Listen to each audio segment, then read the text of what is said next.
ऐसा ही है ना, जनसंख्या बहुत बढ़ गई है, विस्फोटक बन गई है।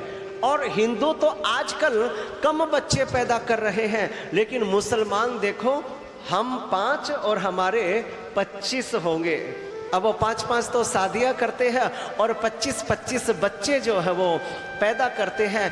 कोई पेंचर लगा रहा है, कोई चाय बेच रहा है, कोई जूता पॉलिश कर रहा है। उनको कोई पढ़ाई की चिंता नहीं, कोई फिक्र नहीं, बस पैदा कर कर करके छोड़ देते हैं। उनको तो केवल भारत के अंदर जनसंख्या बढ़ाना है, वो अपना आधिपत्य चाहते हैं, वो अपना वर्चस्व बनाना चाहते हैं, वो अपना प्रभाव जमाना चाहते हैं भारत के अंदर। और भारत के अंदर रह करके वो हिंदुओं को खत्म करने का षड्यंत्र रच रहे हैं। मेरे प्यारे हिंदुओं, यदि आप समय रहते नहीं चेते तो हिंदुओं का क्या हाल होगा।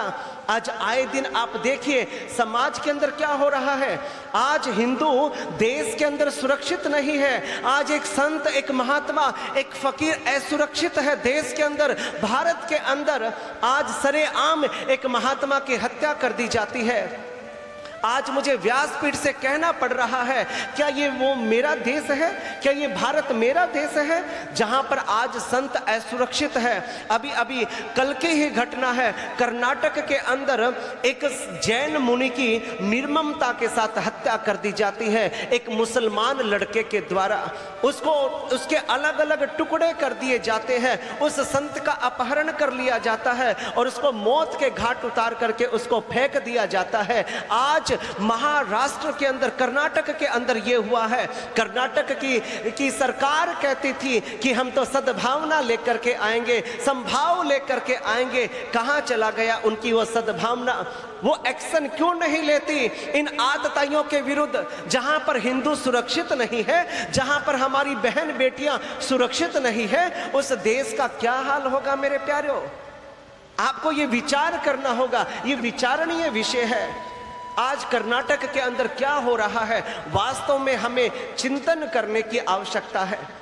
एक बार महाराष्ट्र के अंदर भी पिछले वर्ष ऐसी ही घटना घटित हुई थी। वहां पर 2 साधुओं की हत्या कर दी गई थी। वो जा रहे थे रास्ते से और बीच रात्रि के समय में गाड़ी रुकवा करके और उनकी हत्या कर दी गई और पुलिस प्रशासन वहां देखता रहा और पुलिस वहां कुछ नहीं कर पाई।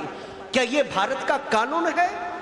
जिस प्रशासन के सामने, जिस कानून के सामने हमें सुरक्षित महसूस करना चाहिए, उसी कानून के सामने हम अपने आप को असुरक्षित महसूस करते हैं। इससे बड़ा पतन हिंदुओं का क्या होगा मेरे प्यारों?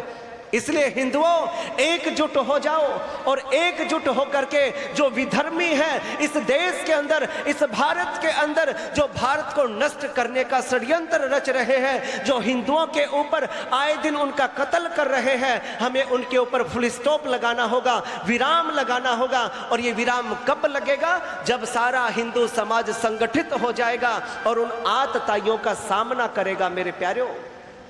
तब तक हमारा मार्ग प्रशस्त नहीं हो सकता। मुझे ये समाचार मिला तो बहुत मुझे दुखद महसूस हुआ, मेरी अंतरात्मा कांप उठी कि एक साधु, एक सन्यासी, एक जैन मुनि जिन्होंने किसी जीव को भी काटा नहीं, चुभाया, वो अहिंसा परमो धर्म है, जो अहिंसा के पथ के ऊपर जो चलते हैं वो हमेशा लोगों को सन्मार्ग की ओर प्रेरित करते हैं। और ऐसे संत को मार देना, मैं कहता हूं कि भारत में के अंदर कर्नाटक सरकार ने के सामने ये बहुत बड़ा अपराध हुआ है मेरे प्यारे, बहुत बड़ा अपराध हुआ है। और संत का जो अपमान करता है, संत की जो हत्या करता है, उसका पतन हो जाता है मेरे प्यारों। इस बात को भूलना नहीं। कर्नाटक की सरकार का भी मुझे लग रहा है, सरकार अभी अभी बनी है, कहीं उसका भी पतन ना हो जाए। यदि वहां पर हिंदू असुरक्षित है, हिंदू यदि वहां पर सेफ नहीं है, तो फिर हिंदुओं का होगा क्या मेरे प्यारों? इसलिए हिंदुओं, सोच समझ करके वोट दिया करो, सोच समझ करके आपको वोटिंग करनी चाहिए। आपका एक कीमती वोट आपके परिवार की, आपकी सुरक्षा की गारंटी को निर्धारित करता है। इसलिए भूल करके भी ऐसी पार्टियों को कभी आप वोटिंग मत करिए जो हिंदुओं के खिलाफ में जो रहती है, जो हिंदुओं का पतन करती है, जो हिंदुओं की हत्याएं करवाती है। आपकी एक कीमती वोट आपको सुरक्षित करती है, ये बात आपको भूलना नहीं चाहिए। इसलिए कर्नाटक के अंदर बहुत बड़ा आज इस समय बहुत बड़ा सोशल मीडिया के ऊपर बहुत हंगामा मचा हुआ है और ये बहुत ही जघन्य अपराध है। आपको पता है ना, ऐसे ही जयपुर के अंदर एक कन्हैया लाल का दर्जी था, टेलर था, बेचारा दर्जी का काम करके अपनी आजीविका चलाता था। और एक पापी आया, दुर्विनीत आया और उसकी दुकान में घुस करके पहले तो नाप दिया और नाप दे करके छुरा निकाला और उसके वहीं पर ही टुकड़े टुकड़े करके उसको वहीं पर ही छोड़ दिया और हिंदू मूक बन करके देखता रहा।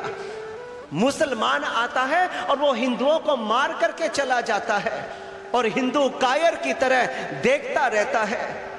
ये गलत है। ये अगर आप दुष्टों का सामना नहीं कर सकते तो फिर आपको जीने का कोई अधिकार नहीं है मेरे प्यारों। हम वीर शिवाजी की संतानें हैं, हम भगत सिंह की संतानें हैं, हमारे सिराओं के अंदर महाराणा प्रताप का खून दौड़ रहा है। हम कृष्ण के अनुयायी हैं, हम राम के अनुयायी हैं और राम और कृष्ण ने वक्त पड़ने पर सुदर्शन चक्र धारण किया था और धनुष बाण उठाया था आतताइयों का वध करने के लिए। तो अगर हम अपनी हिफाजत नहीं कर सकते तो मेरे प्यारों हम अपने देश की हिफाजत कैसे कर पाएंगे।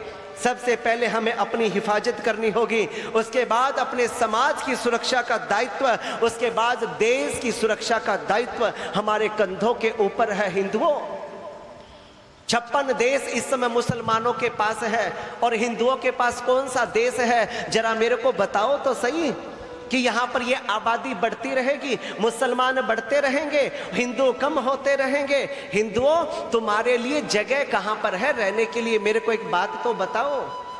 केवल समुद्र में डूबने के सिवा और कोई दूसरा रास्ता नहीं बचेगा तुम्हारे पास यदि ये इसी तरह से ये जनसंख्या बढ़ती रही तो।